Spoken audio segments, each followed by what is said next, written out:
ಕರ್ನಾಟಕ ರಾಜ್ಯ ಉದಯವಾಗಿ 50 ವರ್ಷಗಳು ತುಂಬಿರುವ ಸಂಭ್ರಮದ ಹಿನ್ನೆಲೆಯಲ್ಲಿ ಚಿಕ್ಕಬಳ್ಳಾಪುರ ನಗರಕ್ಕೆ ಆಗಮಿಸಿದ ಕನ್ನಡ ಜ್ಯೋತಿ ರಥಯಾತ್ರೆಯನ್ನ ತಾಲೂಕು ಮಟ್ಟದ ಅಧಿಕಾರಿಗಳು ಸ್ವಾಗತಿಸಿ ನಗರದ ಮುಖ್ಯ ರಸ್ತೆಗಳಲ್ಲಿ ಸಂಚರಿಸಲು ರಥಕ್ಕೆ ಚಾಲನೆ ನೀಡಿದ್ದಾರೆ. ಈ ವೇಳೆ ಮಾತನಾಡಿದ ಕಸಬಾ ಜಿಲ್ಲಾ ಅಧ್ಯಕ್ಷ ಕೋಡಿರಂಗಪ್ಪ, ಕನ್ನಡ ಜ್ಯೋತಿ ರಥಯಾತ್ರೆಯು ಇಂದಿನಿಂದ ಜುಲೈ 30ರವರೆಗೂ ಜಿಲ್ಲಾದ್ಯಂತ ಸಂಚಾರ ಮಾಡಲಿದೆ. ಕರ್ನಾಟಕದ ನಾವೆಲ್ಲರೂ ಒಂದೇ, ಎಲ್ಲರೂ ಸಹೋದರ ಭಾವನೆಯನ್ನ ಹೊಂದಿರಬೇಕು. ಕರ್ನಾಟಕದ ಕನ್ನಡ ಭಾಷೆಯ ಸಾಹಿತ್ಯ, ಸಂಸ್ಕೃತಿ, ಕಲೆ ಮುಂತಾದವುಗಳನ್ನು ಗೌರವಿಸಬೇಕು. ಕರ್ನಾಟಕದ ಬಹುತೇಕ ಜನರಿಗೆ ಕನ್ನಡವು ಮಾತೃಭಾಷೆಯಾಗಿದೆ. ನೆರೆಯ ರಾಜ್ಯಗಳಾದ ಆಂಧ್ರಪ್ರದೇಶ, ತಮಿಳುನಾಡು, ಕೇರಳ ಹಾಗೂ ದಮನ್ ಹಾಗೂ ದಿಯುಗಳಲ್ಲಿ ಕನ್ನಡವನ್ನ ಮಾತೃಭಾಷೆಯಾಗಿ ಬಳಸುವ ಗಣನೀಯ ಸಂಖ್ಯೆಯ ಜನರಿದ್ದಾರೆ. ಕನ್ನಡವನ್ನ ಬೆಳೆಸುವ ಹಲವಾರು ಕವಿಗಳು ಹಾಗೂ ನಾಯಕರು, ಹೆಚ್ಚು ಮಾಧ್ಯಮಗಳು ಅಭಿವೃದ್ಧಿಯ ಕಾರ್ಯದಲ್ಲಿ ಪ್ರವೃತ್ತವಾಗಿವೆ. ಕರ್ನಾಟಕವು ಸರ್ವೋದಯ ವಿಶ್ವ ಮಾನವರ ರಾಜ್ಯವಾಗಬೇಕು ಎಂದು ತಿಳಿಸಿದ್ದಾರೆ. ಕೂಡ ಸರ್ಕಾರ ಅನೇಕ ಆಯೋಗಗಳನ್ನು ಮಾಡಿದೆ. ಈ ದಿಕ್ಕಿನಲ್ಲಿ ದೇವರಾಜ್ ಅರಸು ಅವರು ಒಬ್ಬ ಧೀಮಂತ ಸಮಾಜವಾದಿ ನಾಯಕ, ಈ ಕರ್ನಾಟಕ ಕಂಡಂತ ಜನಪರವಾಗಿ ಹಿಂದುಳಿದ ಜನ ಜಾತಿಗಳನ್ನು ಮುಖ್ಯವಾಹಿನಿಗೆ ತರಬೇಕು ಅಂತ ಹೋರಾಟ ಮಾಡಿದಂತ ವ್ಯಕ್ತಿ ನಾಡು ನುಡಿಗೂ ಕೂಡ ಟಂಕ ಕಟ್ಟಿ ನಿಲ್ತಾರೆ. ಅವ್ರ ಕಾಲದಲ್ಲಿ ಕರ್ನಾಟಕ ಮೈಸೂರು ಸಂಸ್ಥಾನವನ್ನ ಅಖಂಡ ಕರ್ನಾಟಕ ಅಂತ ಮಾಡಿ ಮರುನಾಮಕರಣ ಮಾಡ್ತಾರೆ. ನವೆಂಬರ್ 1973ರಲ್ಲಿ 1ನೇ ತಾರೀಕು ವಿರೂಪಾಕ್ಷ ದೇವಾಲಯದ ಮುಂದೆ ಒಂದು ಪ್ರೋಗ್ರಾಮ್ ಮಾಡ್ತಾರೆ, ಬೆಂಗಳೂರಲ್ಲಿ ಒಂದು ಮಾಡ್ತಾರೆ, ಗದಗಿನಲ್ಲಿ ಒಂದು ಮಾಡ್ತಾರೆ. ಇವರ ಉದ್ದೇಶ ಕರ್ನಾಟಕ ಒಂದಾಗಿರ್ಬೇಕು ಅಂತ. ಈ ರಥ ಬಂದಿರೋ ಉದ್ದೇಶ ನಾವೆಲ್ಲ ಒಂದೇ ಅಂತ ಹೇಳಿ, ಕರ್ನಾಟಕ ನಾವು ಸಹೋದರ ಭಾವನೆಯಿಂದ ಇರಬೇಕು. ಕರ್ನಾಟಕದ ಸಾಹಿತ್ಯ, ಸಂಸ್ಕೃತಿ, ಕಲೆ, ಕೃಷಿ ಇವೆಲ್ಲವನ್ನು ನಾವು ಗೌರವಿಸಬೇಕಾಗುತ್ತೆ. ನಾವು ಕಿತ್ತಾಡೋದು ಬೇಡ, ಹಾಗೆ ಬೇರೆಯವ್ರ ಜೊತೆ ಕಿತ್ತಾಡೋದು ಬೇಡ. ಶಾಸನಬದ್ಧವಾಗಿ ಹೋರಾಟ ಮಾಡಬೇಕಾಗುತ್ತೆ, ನಾವು ಬೆಳಿಬೇಕಾಗುತ್ತೆ. ಆಗ ಮಾತ್ರ ಕನ್ನಡದ ಎಲ್ಲ ಜನ ಎರಡು ಊಟ ಮಾಡಿದ್ರೆ, ಎಲ್ಲರಿಗೆ ಶಿಕ್ಷಣ, ಆರೋಗ್ಯ ಸಿಕ್ಕಿದ್ರೆ, ಎಲ್ಲರೂ ನೆಮ್ಮದಿಯಾಗಿ ಬದುಕುವಂತದನ್ನ ಲೋಹಿಯ ಇವರೆಲ್ಲ ಏನು ಕನಸ್ಕೊಂಡಿದ್ರು ಅಂತ ಸರ್ವೋದಯ ರಾಜ್ಯ ಬಂದ್ರೆ ಗಾಂಧೀಜಿ ಒಮ್ಮೆ ಮೈಸೂರಿಗೆ ಬಂದ. ಇನ್ನು ರಥಯಾತ್ರೆಯು ವಿವಿಧ ಕಲಾ ತಂಡಗಳೊಂದಿಗೆ ಚಿಕ್ಕಬಳ್ಳಾಪುರ ನಗರದಲ್ಲಿ ಅದ್ದೂರಿಯಾಗಿ ಸಾಗಿತ್ತು.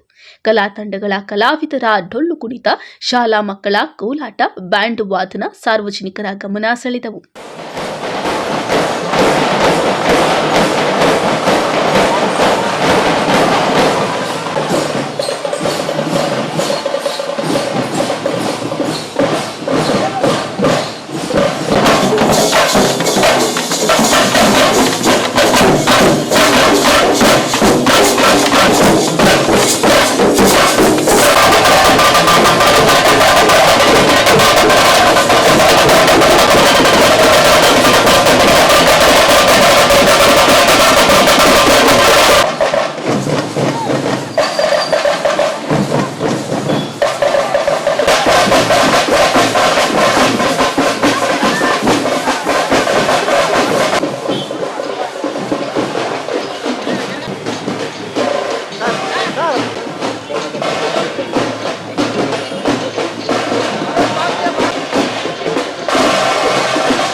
ಈ ಸಂದರ್ಭದಲ್ಲಿ ತಹಸೀಲ್ದಾರ್ ಅನಿಲ್ ಕುಮಾರ್, ಇಒ ಮಂಜುನಾಥ್, ಕನ್ನಡ ಮತ್ತು ಸಂಸ್ಕೃತಿ ಇಲಾಖೆಯ ಸಹಾಯಕ ನಿರ್ದೇಶಕ ಡಿಎಂ ರವಿಕುಮಾರ್, ಸಮಾಜ ಕಲ್ಯಾಣ ಇಲಾಖೆಯ ಸಹಾಯಕ ನಿರ್ದೇಶಕ ಶೇಷಾದ್ರಿ, ಹಿರಿಯ ಸಾಹಿತಿಕಾರರಾದ ಗೋಪಾಲಗೌಡ, ಕನ್ನಡಪರ ಸಂಘ ಸಂಸ್ಥೆಗಳ ಮುಖಂಡರು, ಪದಾಧಿಕಾರಿಗಳು, ಕನ್ನಡ ಪ್ರೇಮಿಗಳು, ಸ್ಥಳೀಯ ಜನಪ್ರತಿನಿಧಿಗಳು, ಸಾರ್ವಜನಿಕರು ಇದ್ದರು.